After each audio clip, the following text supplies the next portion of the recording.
candidates making the most of the last weekend of campaigning before the big day on Tuesday.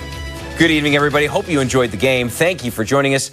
I'm Sam Carter. Both state and congressional candidates were out today rallying to try and utilize those last 2 days of early voting here in New York State. Dalton Williams was with 4 candidates from 2 different races today to see how they feel about this campaign so far. Good evening, Dalton. Good evening. With just 3 short days until the election is decided, candidates are making some final rounds, talking with voters before the big day. With Election Day right around the corner, the candidates in this year's race are doing everything they can to make sure they have the support they need to get elected.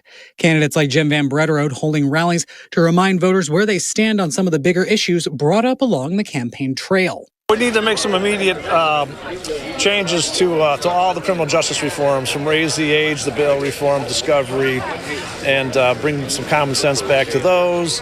Congressman Joe Morelli talking with voters at a rally in March with other Democratic candidates, celebrating Rochester's significant role in the women's suffrage movement. I'm really happy. I'm not surprised. I think, Rochester, Monroe County has a great tradition. We're celebrating part of that tradition today, and I hope people continue to do it. These are going to be, I think, really good numbers. So far, around 47,000 people in Monroe County have come out to vote early, a significant increase from last year's early voting total, just shy of 14,000. Some believe hot-button issues like inflation, bail reform, and abortion are driving people to the polls to vote early. I think the message is definitely going to resonate, and that's why we're seeing the numbers at a higher rate right now with people early voting, because there's excitement in this race. We made a case to the people that why they should vote. But each candidate said the main thing they hope today would show is that they're listening to what's important and will benefit the community. What we need in Rochester might be different than other parts of New York State. So it's important that we start by listening first to what the community needs and then advocating in Albany about our specific challenges and opportunities. Tomorrow is the last day of early voting. For a list of early voting locations and times, you can head to our website, 13wham.com.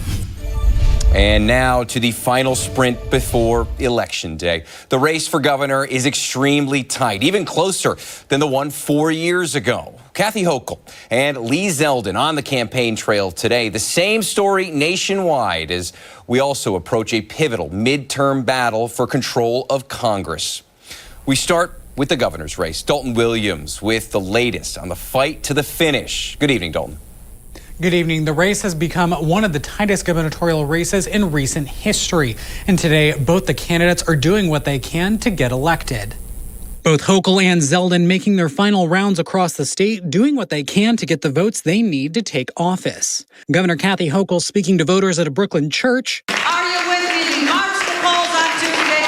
Continue our work together. And for that, I'm so grateful to all of you. God bless you. God bless America. Well, Congressman Lee Zeldin made a stop in Irondequoit before making his way to Syracuse.